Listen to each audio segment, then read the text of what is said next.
한국인들이 영어로 말하는 것은 어렵습니다. 이유는 크게 두 가지입니다. 첫 번째로 말하는 순서가 다릅니다. 두 번째는 표시 및 발음 방법이 다릅니다. 그럼 해결 방법이 없는 걸까요? 있습니다. 많은 시도도 있었고요.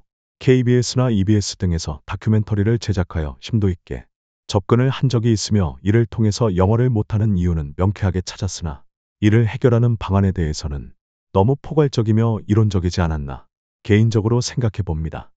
이에 영어를 못하는 이유에서 해결 방안까지 교육 현장에서의 경험을 통한 구체적 사례와 해결 방안을 제시해 드리겠습니다.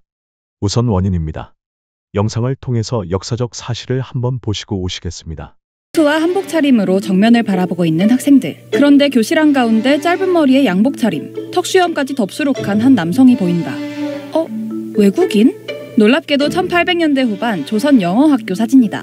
문법을 위주로 해갖고 배웠다라기보다 원어민들이 직접 와갖고 프리토킹을 하는 식으로 이게 수업이 됐었고, 당시 출간된 영어 단어장을 복원했다는 책을 찾아봤다. 저는 이 책에서 제일 인상적이었던 거는 그 발음에 좀 세부적인 디테일에 신경을 썼다고 해야 되나? 예를 들어서 L이랑 R 발음을 명확하게 구별을 해주더라고요. learn, 배우다, learn. 원래 learn 할 때 L 발음이 혀 끝이 앞니랑 닿으면서 나는 소리인데 그 을을 앞에 붙이면서 그걸 그 앞니에 혀가 닿을 수 있도록 발음 유도해주고, 타다, ride 앞에 을을 붙여주면서 R 발음을 유도를 해준다는 게 되게 인상적이었어요. 1800년대 서양과 교역을 시작했던 조선. 영어만 잘해도 높은 관직에 오를 수 있었는데 실무에 쓸 수 있어야 하다 보니 진짜 실용 영어를 가르쳤던 것이다. 회화 중심 수업 덕분인지 1900년대 초반 조선인의 영어 실력은 널리 인정받곤 했다. 한 일본인 관리는 자신의 책에 이런 기록을 남겼다.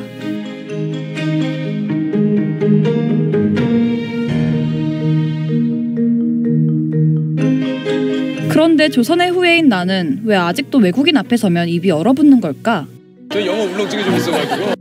일제 마렵으로 가면서 미국이랑 영국이랑 사이가 안 좋아지면서 다 이제 강제 추방령을 내리기 때문에 원어민들이 없는 상황에서 일본인 영어 교사들이 좀 더 성실하게 영어를 가르칠 수 있는 그런 방법들이 아무래도 문법을 위주로 해갖고 그런 식으로 이제 영어를 하게 되는 것이죠.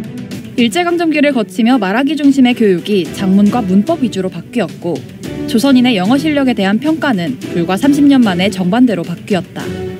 원어민 발음이 조선 학생들에게 생소해졌다는 기록도 있다.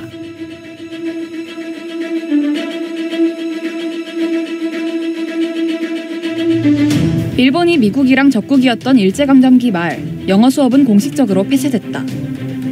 그런데 광복 후 갑자기 영어 교육이 다시 시작됐고 혼란 가운데 급조된 영어 교사들은 일제강점기 때 문법 번역식으로 영어 수업을 받은 사람이 대부분이었다. 그래서 해방이 되고 나서도 한동안 일제시대 때 배웠던 문법 번역식 그런 영어 교수법이 꽤 오랫동안 지속됐다라고 볼 수 있겠죠.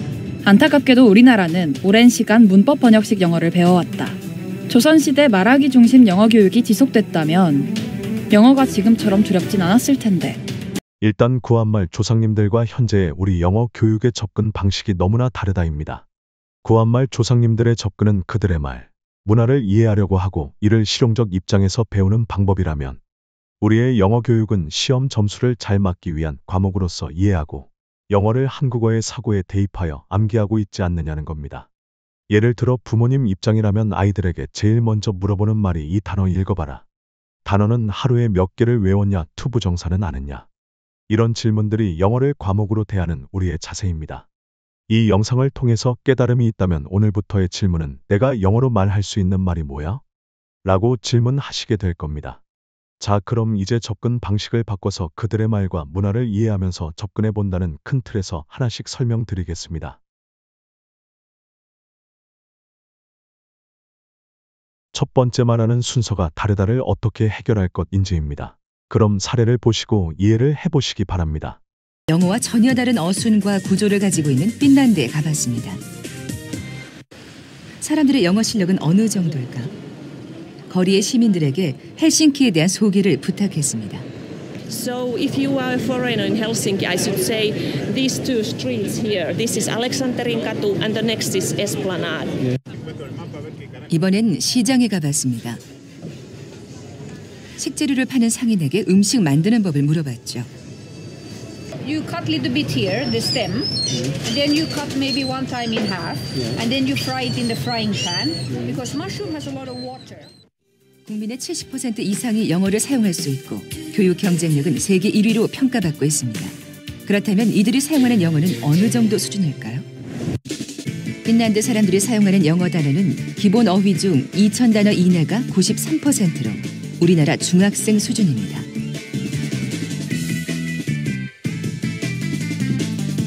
그중에서 가장 이상적이었던 거는 그 시장에서 그 버섯을 팔았던 아주머니인데 이 아주머니는 거침이 없었어요. 가장 자세히 들어보면 이 할머니는 문법적으로는 틀리는 부분이 많습니다.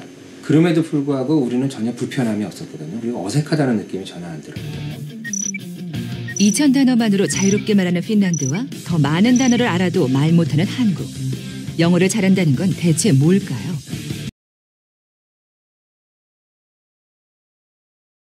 일단 말하는 순서는 한국어는 동사가 마지막에 있습니다. 나는 너를 사랑한다.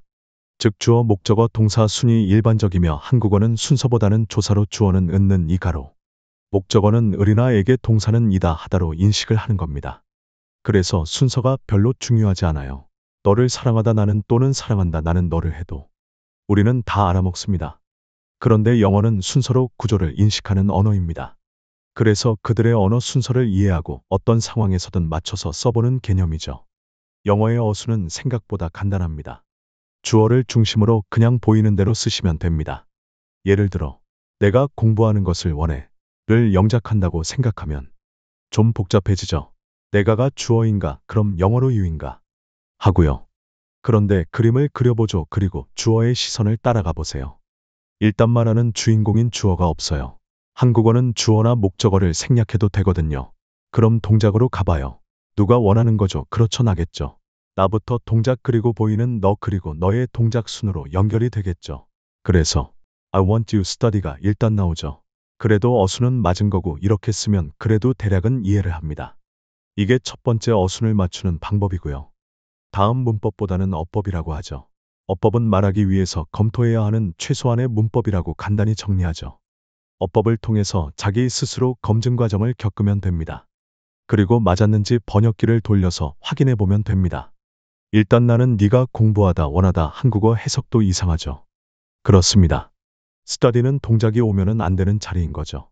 동사를 명사로 만드는 법은 한국어는 조사를 공부하다를 공부하기, 공부하는 것으로 바꾸죠. 영어는 동사에 to나 ing를 붙이면 됩니다.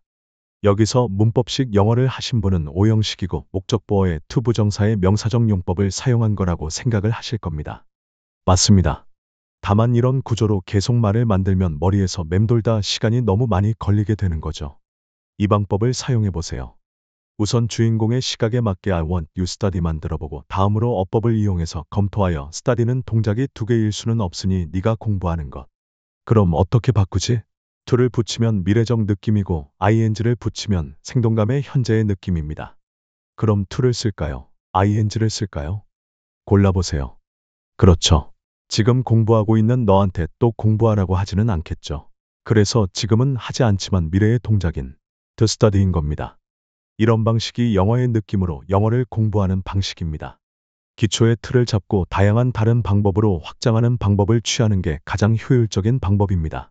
어떠세요? 좀 느낌이 오신가요? to 부정사의 명사적 용법의 문법적 해석보다 당연히 그 자리에는 써서는 안 되는 느낌이 중요하고 이를 바꾸는 실용적 방법이 중요하다는 것을. 결론입니다. 영어 말하기는 말하는 주체를 정하고 그 순서에 맞게 배열을 하는 순서가 가장 먼저 해야 할 일이고 이렇게 만들어진 순서에 잘 쓰였는지 스스로 검토하는 어법을 확인해 보는 겁니다. 특히 요즘은 번역기나 AI들이 잘 나와 있어서 본인 스스로 영작한 내용을 검토하면서 공부하기에 너무 좋은 조건입니다. 아무리 발달되는 어학교재 시스템이 있어도 본인 스스로 만들어보고 검토하는 법이 가장 기본입니다. 자, 그러면 일상생활 속에서 어순을 연습해보는 방법입니다. 1인칭 시점에서 동작에 대해서 나는 하다 뭘 하시고 설명하려면 나는 이다 뭐 이런 식으로 말해보는 거죠. 예를 들어 유튜브를 본다. 이런 상황을 영어 어순으로 만든다. 단어 생각하지 마시고 나는 본다. 유튜브를 이렇게만 해보세요. 그리고 이후에 궁금하시면 영어로 바꿔보세요. I watch YouTube가 되겠죠. 그러면 보다에서 look을 쓰나 see를 쓰나 watch를 쓰나 궁금해지죠. 그러면 단어를 어떻게 공부해야 하는지에 대한 의문이 생깁니다. 이것이 발전하는 단계입니다. 화가 나. 이러면 상태를 설명하는 거죠. 이때 나는 이다 화가 난. 이런 식으로 바꾸는 연습입니다. 그리고 궁금하면 찾아보세요. I am angry 또는 I am upset. 이렇게 나옵니다. 그럼 또 화가 나니 angry인지 upset인지 상황에 따라 다르거든요.